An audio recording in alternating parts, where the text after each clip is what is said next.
Good afternoon, and I'm sorry, good morning, rather. Good morning, and welcome to Across the Arts. I'm your host, Patrick D. McCoy, and welcome to this special edition of the Conversation Series.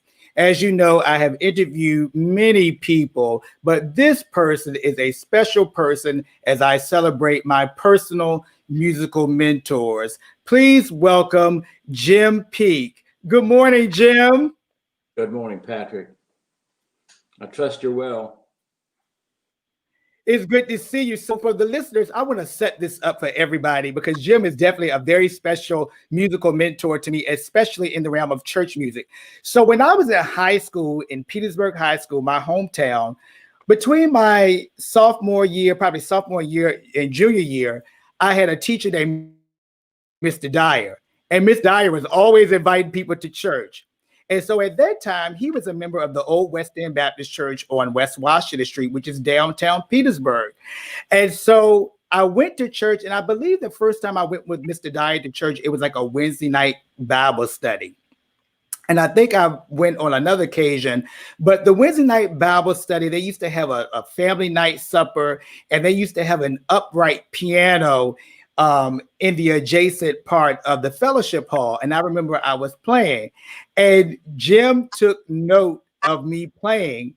And then it led into him, invited me to play for a service.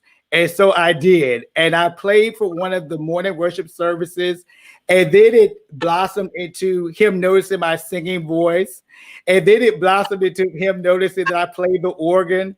So this triumvirate of talents were definitely nurtured by Jim because he would always showcase me in the worship services. And so it has been such a joy to, when I look back on our friendship and his mentorship, that when I explore my own career currently in church music, I hearken back to Jim Peak. So thank you so much, Jim, first of all. Thank you, Patrick. It's my pleasure. Yes, indeed. So, Jim, one of the many times that I would visit you in your office, I know I would probably be at your office after school almost every day. And do you remember when you gave me this book? I sure do.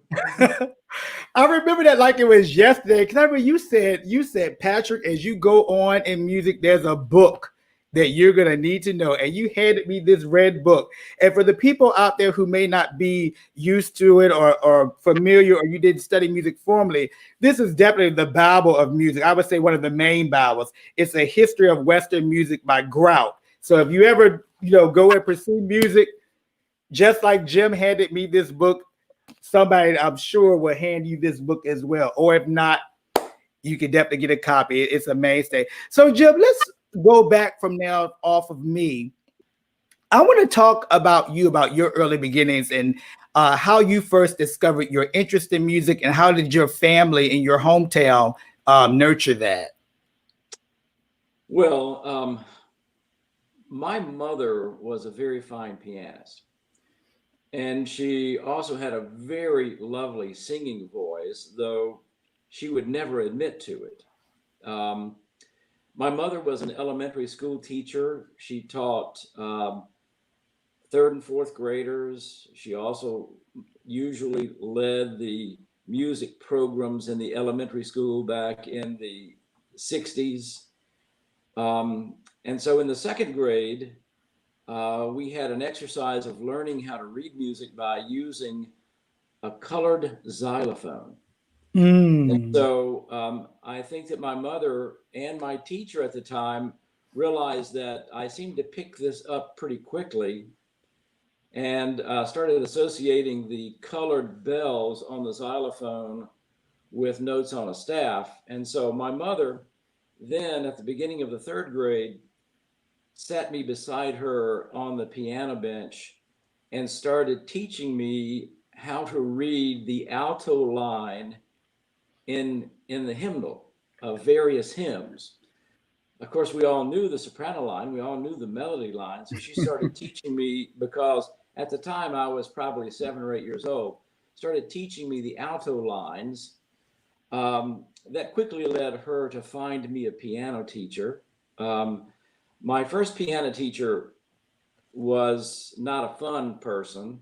Um, she she rapped my knuckles on more than one occasion with a 12-inch ruler, which I found a little traumatic. Um, but nonetheless, and then my mother, over time, as my voice started changing, still sitting beside her at the piano, taught me to read the tenor line. And so, anyway, that's kind of how I got started. Um, then she insisted that I learn how to play the saxophone. And so, in the fifth grade, my parents bought me a brand new Selmer saxophone. And so I started learning how to play the sax in the fifth grade and became a member of the marching band. Wow. So let's go back to that moment when you sat beside your mother on the piano and you started to notice your singing voice. I know, and I just fast forward a little bit because even when you in our interaction when you were at West End, you know, you would conduct the choir, of course, but we would get treated to your baritone voice. So how did you know, like you were at the piano, when did you start maybe cultivating the voice part of your talent more? It certainly happened in the third grade. I remember towards the end of the third grade that my teacher um, asked me if I would sing before the class. And so I did. And I can't remember if there was a piano or not, but I remember wanting so desperately to have a vibrato in my voice in the third grade that the way I achieved that was to shake my head while I was singing. So I would shake my head at the end of a note to get a vibrato. And so after I finished singing in the third grade, I had a number of my classmates come to me to say, "Why are you shaking your head?" And so they thought that was very unusual and somewhat hilarious. And so I was determined to learn how to sing with a vibrato in my voice without shaking my head. That harkens me back to the mini CDs that you used to let me borrow because many of them were from the Baroque period. Oh, And yeah. of course, when you're singing the ornaments of Baroque is always a trill. So that made me think about when I used to sing or try to sing a trill, I would go, oh, and try to shake my head. Now, I want to move ahead a little bit because it's so funny that we know each other well, but I really didn't know your story until like reading your bio, one of your informal bios, and it talked about more or less when you were off at college. And I may get this wrong, and you can correct me if so. But if I recall, you were away at college, and then you happened to be home, and you got kind of tapped to prepare the choir for their Christmas cantata. Yes, that was, I often say, Patrick, that the most important things that have ever happened to me in my life, I did not see coming until they appeared. And I can count them all on less than 10 fingers. But my father was a Baptist pastor, so I grew up being fairly comfortable in church, fairly comfortable on standing on the platform, reading or singing. And so my dad we were living in Nashville, Tennessee, my hometown. My dad moved from the pastorate to become a chaplain at the Tennessee State Penitentiary in the late 60s. And so we started looking for a new church to attend. And so at the beginning of the ninth grade, we found a church in Nashville that we joined. They had a very active youth program, a very large youth choir. And so the minister of music in the church was part-time.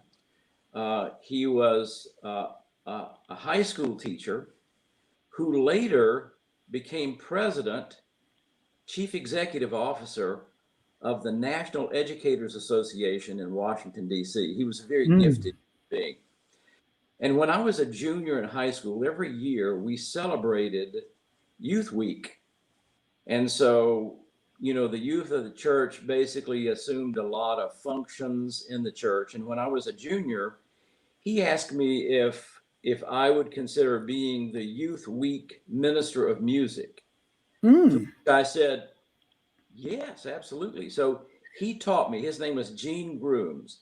Gene taught me how to conduct a 3-pattern and a 4-pattern. And so that took some practice. It was not natural as a 15, 16-year-old. And so when I did that, I did that in my junior and senior year, served as the minister of music, leading congregational singing, leading the youth choir, just briefly. And then I went away to school in Knoxville. And when I came home for a Thanksgiving break, my sophomore year in college, the minister of music had just resigned. And the pastor of the church asked me if I would consider helping the adult choir prepare the Christmas cantata, as we called it. And so I agreed to do that. And so I had never done anything like it in my life. But of course, the people in the choir, all of them old enough to be my parents, loved me, knew me. And so we prepared Christmas music. And so after Christmas, the pastor came to me to ask me if I would consider staying home and becoming the part-time minister of music. I didn't see that coming. So I thought about it for a while and knew that Belmont College in Nashville had a good church music program. And so I started discussing the possibility of transferring to Belmont.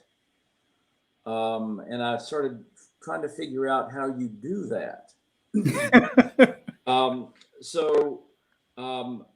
I realized that I had to audition for the chair of the music school.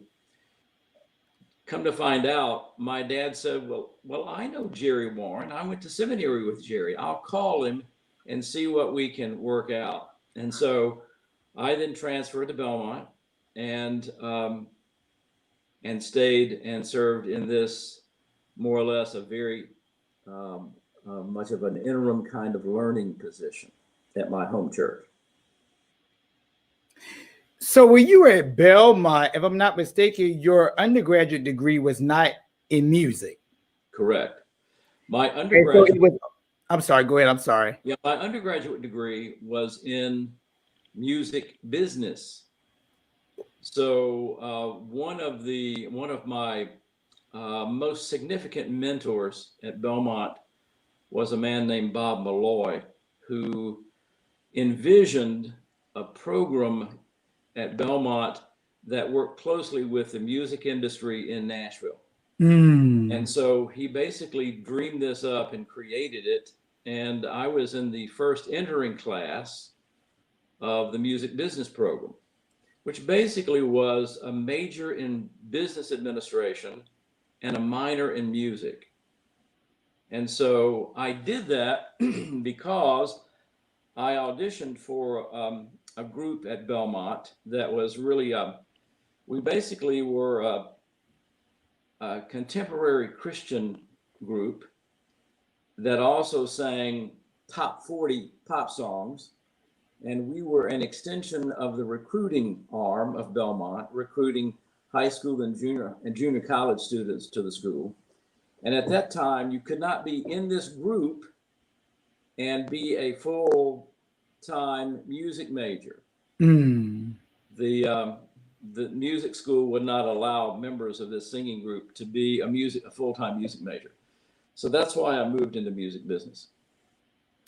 You know, that's very important because on the classical music side of things, a lot of times, and I'll speak, to my example, you're studying all the repertoire and all that. But when it comes to knowing the business and having that acumen to conduct your professional business, sometimes a lot of performing artists go lacking in that. So it's very great that you were on the vanguard of this whole business, music business aspect of music, early on. That's amazing. So you finished Belmont, and you at some point, and you can help me connect all this. At some point, you went to seminary, to Southern Baptist Theological Seminary. How did you know that you really wanted to hone your music in terms of music ministry? Well, I served my home church for a year and a half. And my dad told me that he thought the future, one of the future church ministry positions was going to be the combination of music and youth ministry. And he encouraged me to consider trying out being a summer youth worker, which I did. I kind of found that summer work, it disillusioned me in ways. I ended up being the babysitter for the pastor's 12-year-old son all summer. And so I just decided to take a time out from church for a while. And so in the summer between in the summer before my last year at Belmont, here's another one of those out of the blue occurrences. I was contacted by the pastor of a church, a little neighborhood church that was near Belmont. And he said he had heard of me and wanted to know if I would consider being the minister of music in his church. And so I thought about it for a while and agreed to do it. And so that last year at Belmont, I served as part-time minister of music in this little church in South Nashville called Rosedale Baptist Church, and realized that I really liked what I was doing. But I realized that the more I did it, the more I liked it. But at the same time, the more I realized that I didn't really know what I was doing. And so I became more and more aware of my deficiencies. It just so happened that my girlfriend's father at the time was a pastor. And so one day he asked me if I thought whether or not I was being called to the ministry. And I thought about it for a while and told him that I didn't know. I really hadn't thought about it. And that what I did know is that I liked what I was doing, but I really was realizing I didn't know what I was doing. And he told me, Jim, if you think that you are experiencing a call to ministry, you must understand that the call to ministry brings with it the call to preparation. And he said, I encourage you, if you feel like that you are being called, to consider looking into going to seminary. And so that's how that seed got planted. And then in my last semester at Belmont, I started seriously examining the catalog of Southern Baptist Seminary, reading it cover to cover numerous times, trying to understand, what seminary was and what they did, and trying to discern whether or not I could do that and whether or not I wanted to do that, and decided then in the end to do it. When you say basically about the preparation piece, now in hindsight, me looking at what I experienced with you as a young person, the preparation was definitely, that groundwork was definitely laid, because Jim, I think that was the first time when I came to West End, even though it was a Baptist church, it felt, what I know now, it was very liturgical. It wasn't like your typical, what people would equate to Baptist church. Because I remember when I looked at the bulletin, it did just say prelude, it said voluntary. And I had to look up the word. And of course, you see the term voluntary more in liturgical churches. And, we sang the introit. And then when I was in the choir, we always did a big anthem. So, you were definitely prepared. And that's why I wanted to do this series about mentors, because as I'm celebrating you as one of my mentors, in this moment, you just celebrated your mentor for preparing you. Thank you for that so much. Um, I wanted to talk a little bit about in your being prepared. I mean, you have always, as far as your repertoire with the choir, the hymns, the anthems, the selections, even the inclusive nature in which you engage other musicians. Um, in this time that we're in now, could you maybe talk about some of the similarities that you may see in church music ministry that you that are maybe credits to it now, or some things that might need improvement? You mean currently? Yes. Patrick, I must confess that I'm not deeply involved in practicing church music right now.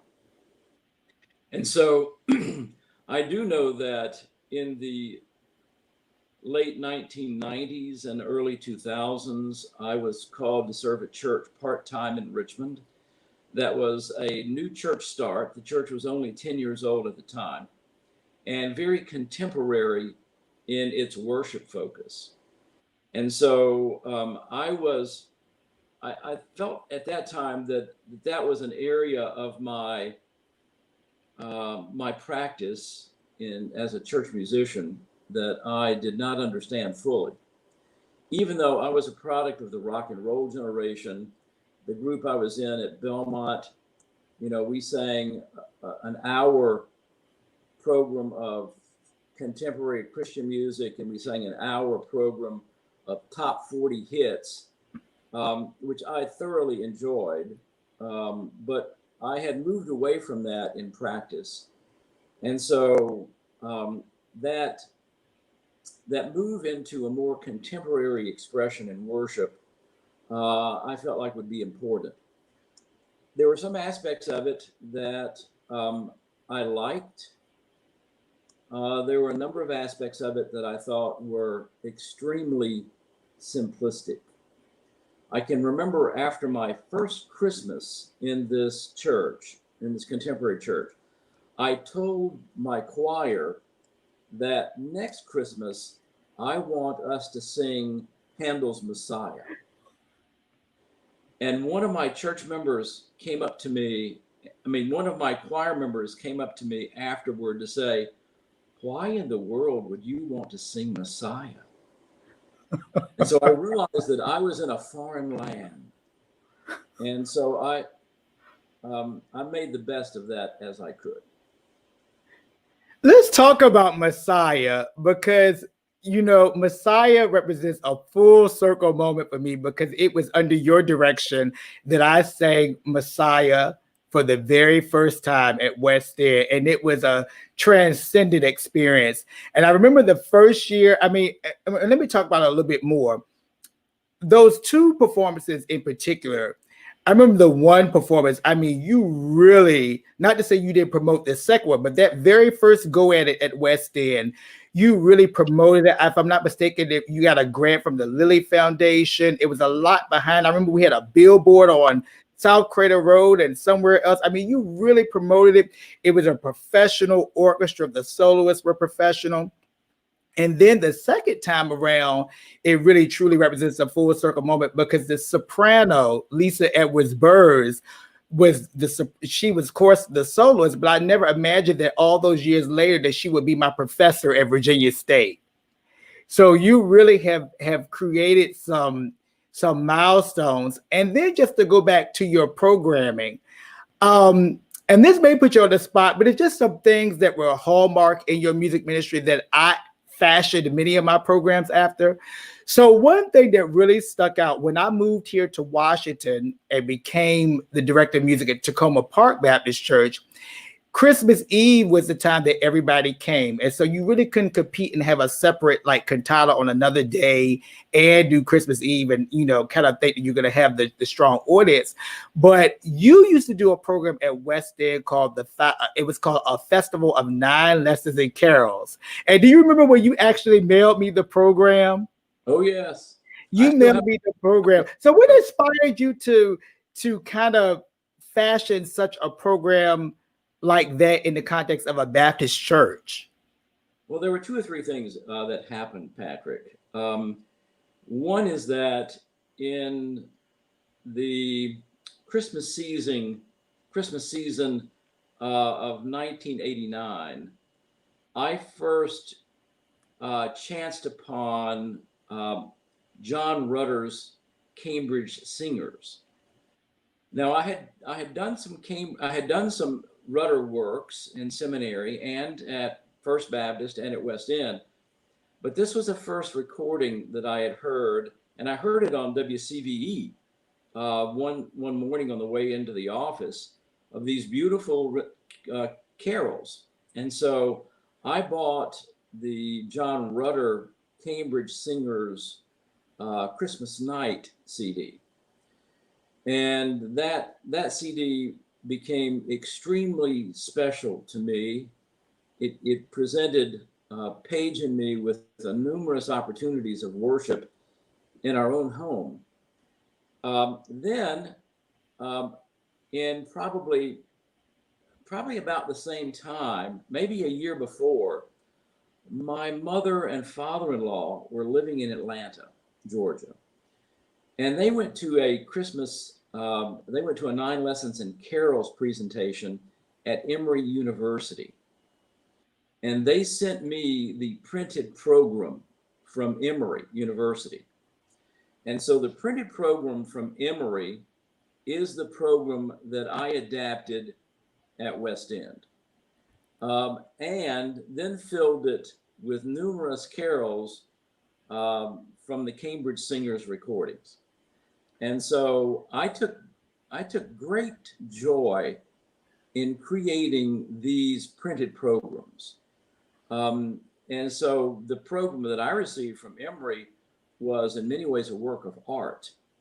And so I tried to replicate that at West End and beyond.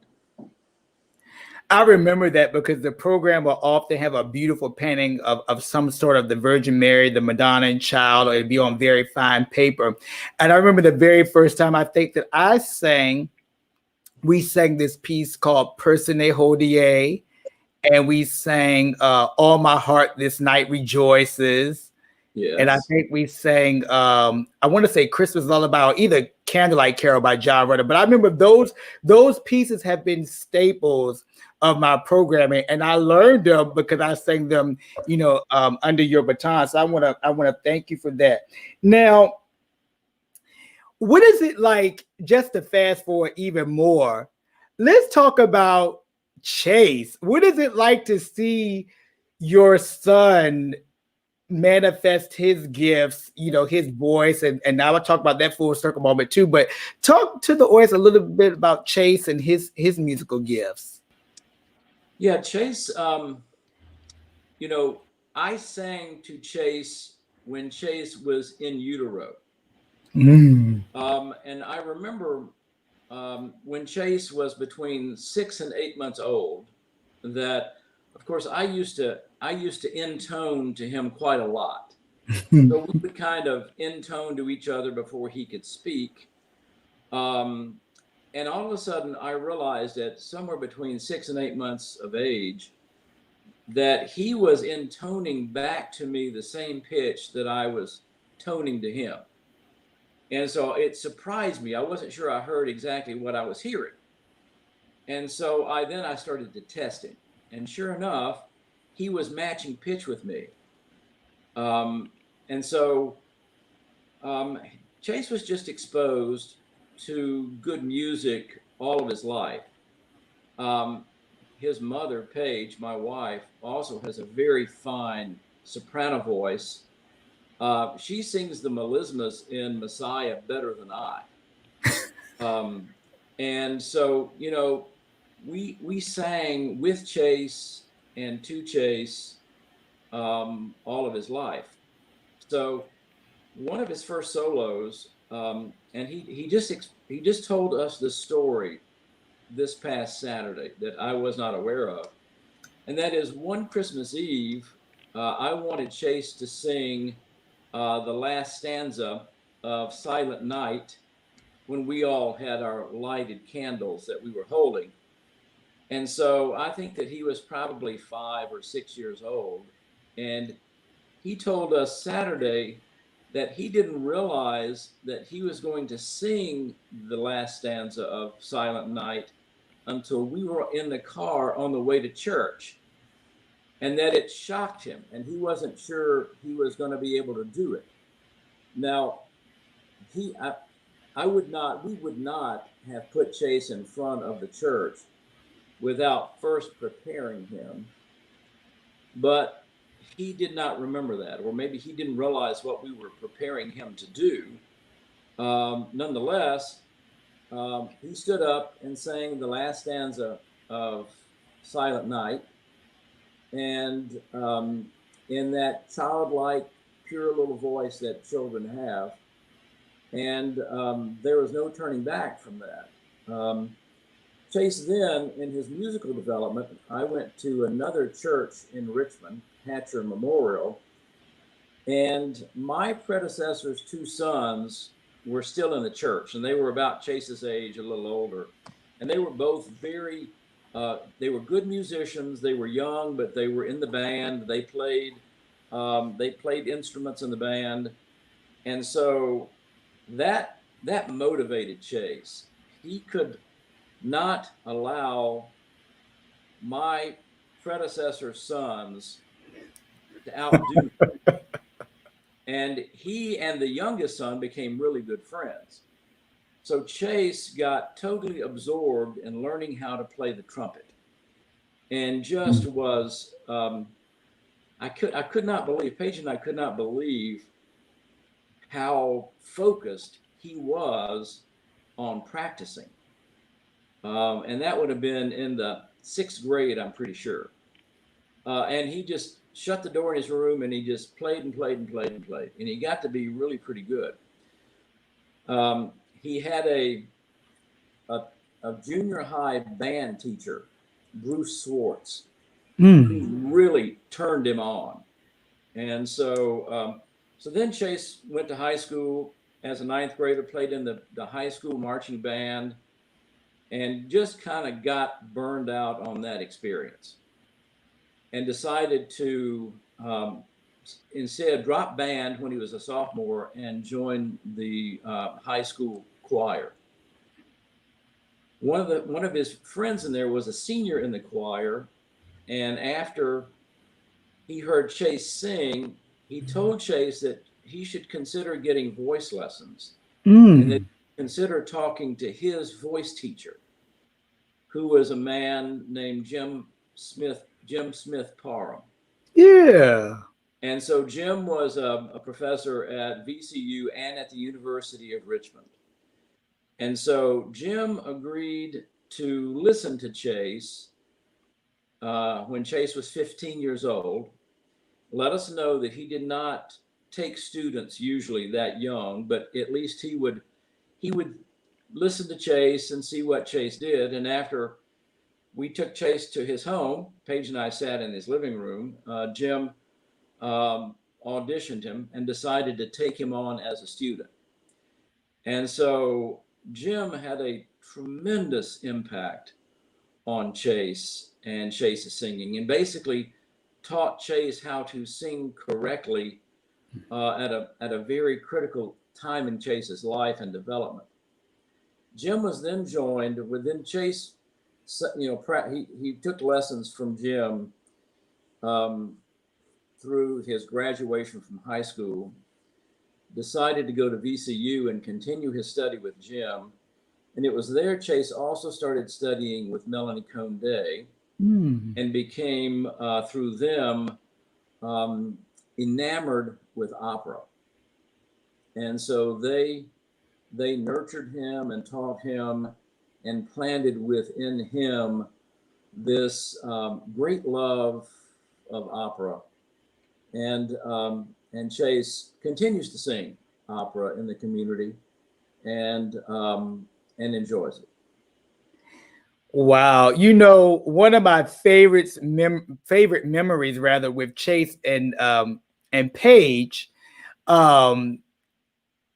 Chase probably don't remember this, but at this time when we used to have choir rehearsal, oftentimes Paige would drive separately and you would drive separately. And I remember this one time Paige gave me a ride home.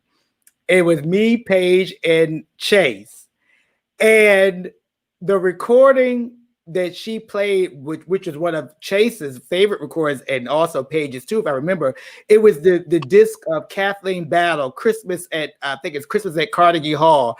And they would often play that Mozart Alleluia. So I always remember that. And when I think about that, I just remember that little cherubic face that Chase had. And so the full circle moment again here is that as a professional musician, I got to engage Chase as my bass soloist and Messiah at Trinity Church when I finally conducted my very first Messiah. With so I thought that was Edwards-Burrs. Yes, and Lisa Edwards-Burrs was a soprano, and she was a soprano in your Messiah when I was in high school. Yes, that's pretty amazing. So Jim, I just want to as we wrap up our time again, I just want to just thank you. I just felt like I needed to have this conversation as I share with my audience. I mean, I talked to all these different people, but my mentors, I hearken back to all of the influence that many of my mentors, and you are no exception, have definitely played on my career, and especially in church music. So again, I just want to say, thank you for that. I just want to go back to you and the breadth of your experience, because during this whole COVID-19 season and pandemic and social distancing, I think a lot of people who have careers in music ministry, performing arts, they have found that they have had to pivot in other careers, other directions. So could you maybe talk about, even though we talked about your affinity for music and developing your voice and how it segued into ministry, but there's a certain, I feel, a business acumen that you still have with the administration piece. So when you started to kind of move in a different direction, later on, as far as like business administration and more like fiscal management and things like that, could you maybe talk about that transition and how that kind of helped you, or that, when you went on, say like when you went on to VCU to get your PhD and things like that, how did that decision come to go higher in a different direction? Yes, there were a number of influences, Patrick. One is that for those of us who have served as congregational ministers, we come to realize that working in a congregation is messy. Congregational messy. And so it definitely impacted my theology of recognizing that yes, the congregational work is part of the kingdom work, but also there's a lot of personal issues. We live in a fallen world, and that fallen world visits congregations. And so after 10 years of full-time congregational ministry, I decided that I did not want to earn a living for the rest of my life in a congregation. And I started seeking how I could still live into my call to Christian ministry in another way besides being a congregational minister. And so that's what then led me to go to school. Some of what unfolded in my time at West End Church, Petersburg, was the pastor asked me to take over responsibilities of church administration. And so that then tied simultaneously in my focus at VCU, my PhD is in education, and my focus at VCU was on leadership theory. And so all of that unfolded in kind of a natural way for me. And I was fortunate after moving back to Richmond in '95 to be invited. I finished the PhD and had been invited to then become an adjunct faculty member at Bluefield College. And so in teaching a variety of subjects, and one was kind of like the management of the congregation. And so that then led to a full-time position at Bluefield, which then within a year led to an invitation to join the staff at Baptist Theological Seminary at Richmond. And so I had the great pleasure of serving Baptist Theological Seminary for 20 years before I finally left. I'm now retired. In the time I was at the seminary, I served two different churches part-time as minister of music. And so that it kind of was a natural unfolding. I never anticipated the Bluefield College opportunity coming. It was another one of those surprise events, as was the invitation to join the movement that was BTSR. Wow. You know, it's one other thing that I want to mention. Well, it's a couple of things, and then I'll wrap up. But I'm just so happy to have this conversation with you, and for people, because I talk about you all the time, and I post about you all the time, and now the people get to meet you because you have influenced me so greatly. And I want to go back to that preparation piece of your mentor, because I remember just going back to the bulletins that you prepared. They were so meticulous. And one thing that always stuck with me, Jim, is the fact that for all of your hymn tunes, all of your hymns, you put the hymn tune. And now when someone says like Angels from the Realms of Glory, I could just say Regent Square. Or if I say, or praise ye the Lord, praise the Lord, ye heavens adore him, Hyfordal. These tunes stick out because of you, because you always put the hymn tune in the bulletin. You always cited the composer. So something as simple as that, it has always stuck with me. And then another thing that has stuck with me that has meant a lot, I want to go back to Paige. Many people don't know this, but Paige sang on what I would consider like my first major recital at Petersburg. I came to the church. You let me work with the church secretary. What's her name? Mary Wall. I'm trying to think of the. Oh no, I'm confused with another secretary. But I remember you let me come and work with the church secretary. I had typed up the program and put the composers.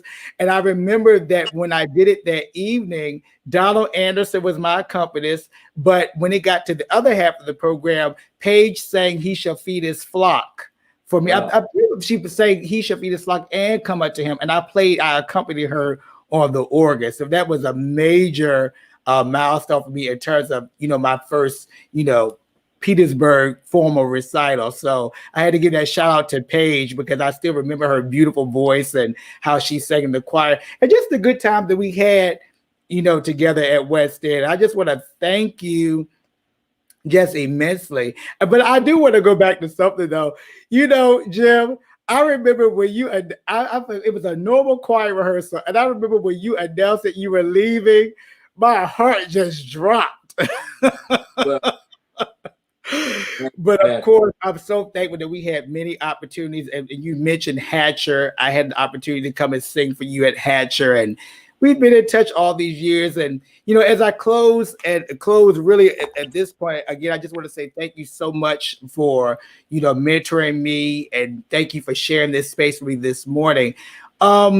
Just as we close, is there anything that you would like to particularly share to the listeners about particularly people in church music, whether they are in church music right now or they're exploring other avenues? What would you say to the listeners? Well, I have a few things to say in closing. I would just say that that we're in a paradigm shift in the church, and we do not know where that's going to land, and it will not land, I don't believe, in my lifetime.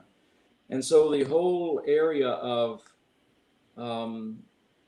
church music, congregational singing is changing.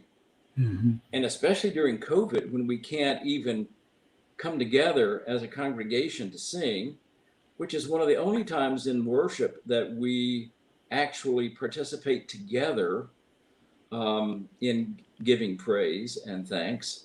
So, it has not landed yet. We don't know where it's going to go. But congregational music as I learned how to participate in, I think will change. Let me just say 2 or 3 things also. One is that, Patrick, one of the reasons that I was so drawn to you is because you were so hungry to learn. And you were so focused on consuming everything you could get your hands on. And so that to me was unusual, and deserved attention. And so you continue to prove that you're hungry and that you're seeking and that you are learning. And that is so very important. Another person who was influential in my life was a young person that I mentored when I was on the staff at First Baptist Church, Mitchell Wisiger. Yes. Mitch was also a very important influence on me at those critical years at West End, because he and I were both seeking and searching together about how do we do the best we can do here at West End Petersburg. And then lastly, you talk about full circle events. Chase was born on December 12th, 1985. And this year, on December 12th, 2020, I will celebrate the 50th anniversary of singing Handel's Messiah for the first time as a senior in high school.